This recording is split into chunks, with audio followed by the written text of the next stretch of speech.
nine, eight, seven, six, five, four, three, two, one.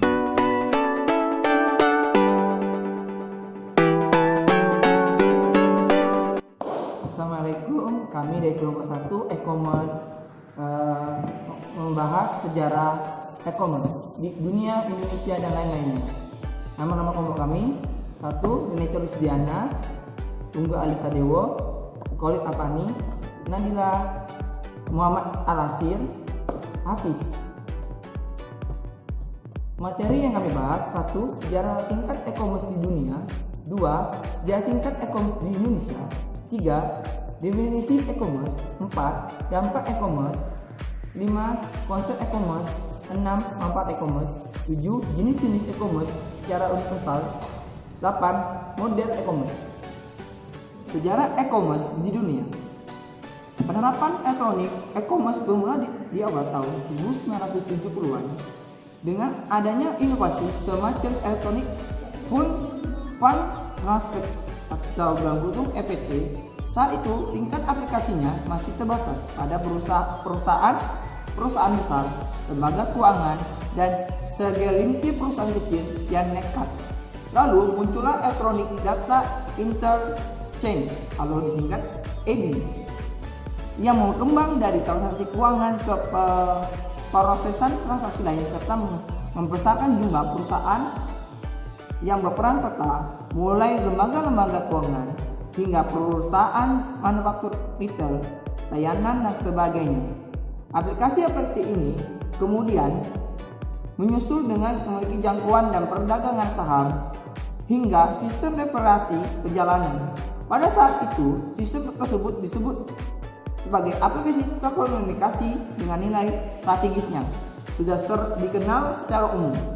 Dengan adanya komersialisasi internet di awal tahun 1990-an serta pesatnya pertumbuhan yang mencapai hingga jutaan pelanggan potensial, maka muncullah istilah electronic e-commerce atau yang kita kenal e-commerce yang aplikasinya segera berkembang pesat. Sejarah e-commerce di Indonesia. Sejarah e-commerce di Indonesia diawali dengan didapatnya Indonet sebagai Internet Service Provider atau disingkat dengan ISP di Indonesia pada tahun 1994. Silam kemunculan dari Indonet ini menjadi pintu gerbang atas pemanfaatan teknologi telekomunikasi dalam berbagai bidang, tak kecuali dengan perdagangan. Pada awal pendirinya, banyak pedagang yang menggunakan internet sebagai lapak untuk menampilkan dagangannya, sedangkan proses jual beli tetap dilaksanakan secara manual. Apakah hal ini efektif? Tentu saja tidak. Dengan adanya riset dari uji coba, akhirnya banyak penemu yang mulai memaksimalkan penggunaan internet dalam dunia perdagangan. Salah satunya usaha atau langkah mereka melakukan adalah dengan banyaknya kemunculan bisnis startup. Selanjutnya, definisi dari e-commerce. Secara umum, pengertian e-commerce atau perdagangan elektronik adalah kegiatan jual beli barang atau jasa atau transmisi dana atau data melalui jaringan elektronik, terutama internet. Dengan perkembangan teknologi, informasi dan software, hal ini membuat transaksi konvensional menjadi mungkin untuk dilakukan secara elektronik. Website digunakan sebagai pengganti toko offline. Website e-commerce mencakup berbagai fungsi seperti etalase produk, pemesanan online, dan inventarisasi stok untuk menjalankan fungsi utama sebagai e-commerce. Selanjutnya ada dampak positif dari e-commerce, ada 8. Yang pertama, meningkatkan rantai nilai atau value chain. Maksudnya, bisa membantu dalam mengidentifikasi aktivitas bisnis yang dapat menciptakan nilai dan keunggulan kompetitif bagi bisnis. Yang kedua, memperpendek waktu produksi sehingga tidak adanya batasan waktu. Maksudnya, perusahaan yang terdiri dari berbagai Divisi atau sebuah distributor di mana dalam pemesanan bahan baku atau produk yang akan dijual, jika kehabisan barang dapat memesannya setiap waktu karena online, serta akan lebih cepat dan teratur karena semuanya secara langsung terprogram dalam komputer. Yang ketiga, meningkatkan supply management sehingga lebih efisien dalam biaya operasional. Maksudnya itu, transaksi e-commerce menyebabkan pengefisienan biaya operasional pada perusahaan, terutama pada jumlah karyawan dan jumlah stok barang yang tersedia, sehingga untuk lebih menyempurnakan pengefisienan biaya tersebut, maka sistem supply chain management yang baik harus ditingkatkan. Yang keempat, mempermudah dalam hal meningkatkan pangsa pasar atau market expansion. Maksudnya itu transaksi online yang membuat semua orang di seluruh dunia dapat memesan dan membeli produk yang dijual hanya dengan melalui media komputer dan tidak terbatas jarak dan waktu. Yang kelima, dengan jaringan internet kita dapat melebarkan jangkauan atau global reach hingga bagian bumi terjauh tanpa batasan waktu. Yang keenam, mempermudah pelayanan terhadap pelanggan serta pelayanan lebih responsif dan efisien. Yang ketujuh, meningkatkan pendapatan atau income dengan menggunakan sistem online channel yang biayanya lebih murah serta maintenance yang mudah. Yang terakhir, ada aliran pendapatan baru dan lebih modern yang lebih menjanjikan yang mungkin tidak bisa kita dapatkan di sistem transaksi tradisional seperti dulu. Dampak negatif e-commerce yang pertama, pencurian informasi rahasia yang berharga oleh pihak-pihak yang tidak bertanggung jawab sehingga dapat mengakibatkan kerugian yang cukup berarti bagi korban. Lalu yang kedua, kehilangan kepercayaan dari para pelanggan yang dapat dipengaruhi oleh beberapa faktor, salah satunya seperti menjauhkan reputasi perusahaan dalam hal persaingan. Lalu yang ketiga, kerugian yang tidak dapat terduga yang dapat disebabkan oleh kesengajaan, ketidakjujuran, humor, error, serta kesalahan dari sistem elektronik.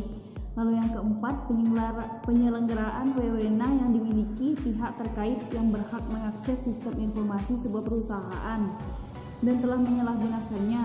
Lalu yang kelima, kecurangan yang berakibat kehilangan finansial secara langsung, di mana penipuan transaksi dengan menggunakan rekening hasil dari manipulasi data finansial yang ada. Yang keenam, kesalahan non-teknis yang berakibat pada gangguan pelayanan sehingga kehilangan kesempatan dalam berbisnis. Yang ketujuh, pihak-pihak yang tidak bertanggung jawab yang berhasil membobol sebuah sistem perbankan di mana mereka memindahkan sejumlah saldo orang lain ke rekening mereka sendiri. Yang kesembilan, seseorang dapat memantau segala hal terkait informasi rahasia yang kita miliki dengan melakukan sistem monitoring pada jaringan internet kita. Konsep e-commerce. Konsep e-commerce terdiri dari yang pertama, konsep dasar informasi. Konsep yang berbasis dari teknologi informasi dan komunikasi untuk perdagangan dalam penggunaan internet. Penggunaan internet ini digunakan sebagai media informasi dalam melakukan transaksi berupa produk dan jasa. Lalu yang kedua, analisis sistem sebagai penguraian dari suatu sistem informasi menjadi beberapa bagian kecil yang dimaksud untuk mendiverifikasikan kesalahan, kesempatan, hambatan, dan kebutuhan yang diharapkan sehingga dapat diusulkan pengembangan dari sistem informasi tersebut. Yang ketiga, perencanaan sistem. Setelah tahap analisis sistem, maka diketahui kelemahan-kelemahan sistem tersebut sehingga dalam tahap ini dibuat persiapan dan perancangan rinci terhadap sistem informasi yang akan dibangun. Yang keempat, mekanisme e-commerce. Pada mekanisme e-commerce ini, di mana pembeli yang hendak memilih berjalan yang akan dibeli bisa menggunakan shopping cart untuk melakukan transaksi terhadap barang-barang yang telah dipilih dan akan dibayar. Shopping cart biasanya berupa formulir dalam web dan dibuat dengan kombinasi CGI, database, dan HTML. Setelah pembeli mengadakan transaksi, retailer akan mengirimkan barang yang dipesan melalui jasa pos langsung ke rumah pembeli. Beberapa co-browser shop menyediakan fasilitas bagi pembeli untuk mengecek status barang yang telah dikirim melalui internet. Yang kelima, software untuk pembuatan e-commerce. Dalam pembuatan toko online, e-commerce membutuhkan software atau aplikasi tertentu untuk mengatur inventasi barang dan transaksi penjualan. Yang keenam, alternatif pembayaran untuk e-commerce. Untuk transaksi pembayaran e-commerce memiliki banyak alternatif cara dengan mendaftar sebagai customer pada web tersebut. Bagi customer yang memiliki kartu kredit dapat menggunakan kartu tersebut atau bisa juga menggunakan PayPal, transfer and banking atau cash delivery. Lalu yang ketujuh, keamanan e-commerce. Dalam prakteknya berjalan di web memerlukan koneksi ke internet dan browser yang mendukung transaksi elektronik yang aman seperti Microsoft Internet Explorer dan Netscape Navigator. Standar enkripsi yang digunakan dalam e-commerce pada saat ini adalah SEP. Selain digunakan untuk pembayaran dengan credit card, SET digunakan untuk pembayaran dengan smart card. Dengan menggunakan SET, kerahasiaan informasi customer berupa nama dan nomor kartu bisa dijaga. SET juga bisa menjaga autentikasi atau identitas penjual konsumer sehingga tidak bisa disalahgunakan oleh sembarangan orang. Baiklah, sekarang saya melanjutkan dari pemaparan kawan saya sebelumnya. Kali ini saya akan membicarakan tentang beberapa manfaat e-commerce.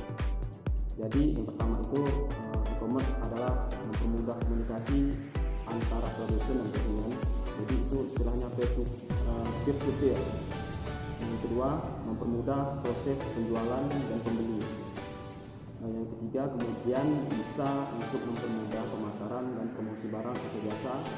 Selanjutnya, memperluas jangkauan calon konsumen dan pasar yang luas.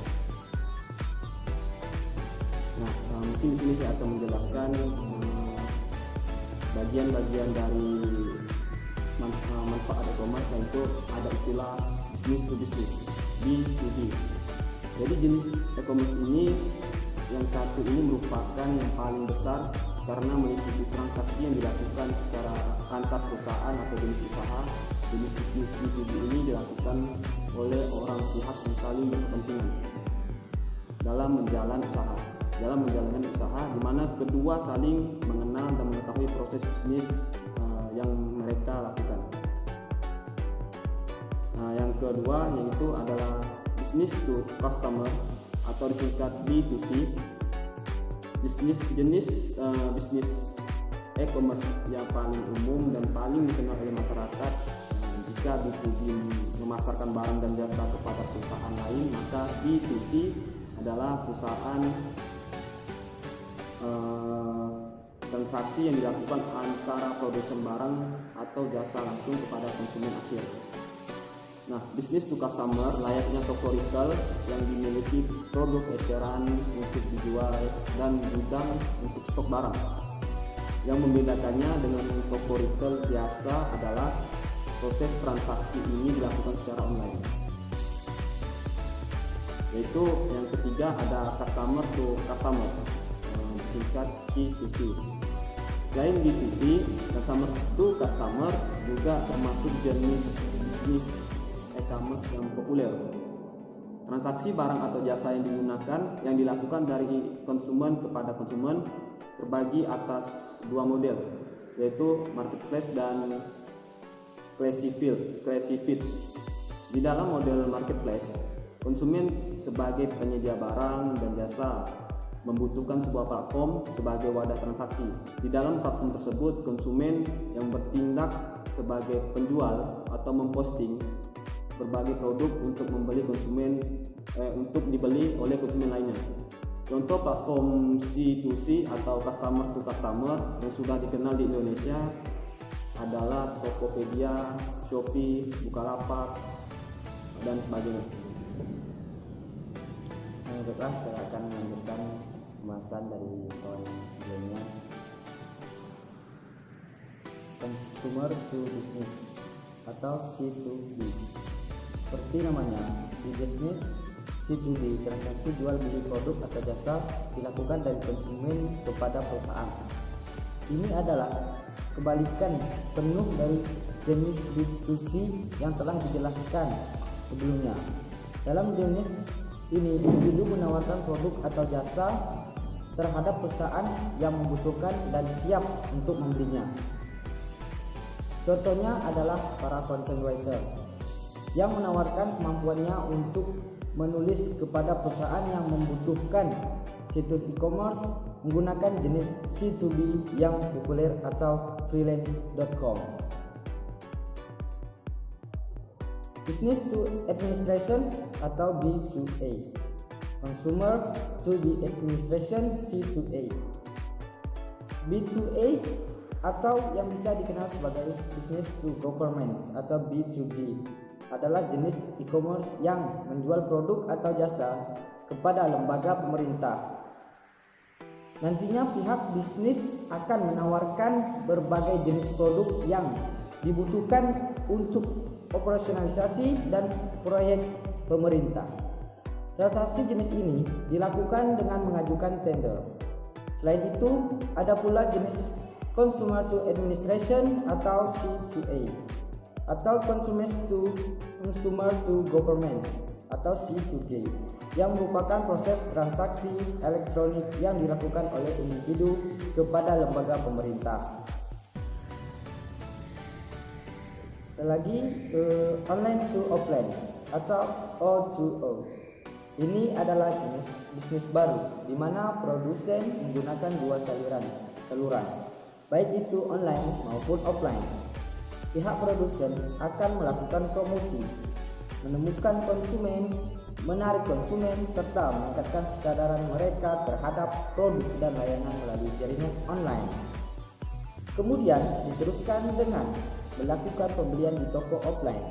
Selain itu, jenis O2O juga berhubungan dengan aktivitas pemesanan secara online dan melakukan pengembalian barang di toko offline.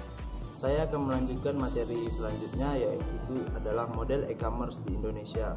Model e-commerce di Indonesia itu terbagi menjadi 5. Yang pertama itu listing atau iklan berbaris, yang kedua marketplace, yang ketiga shopping mall, yang keempat itu toko online, dan yang terakhir itu toko online di media sosial.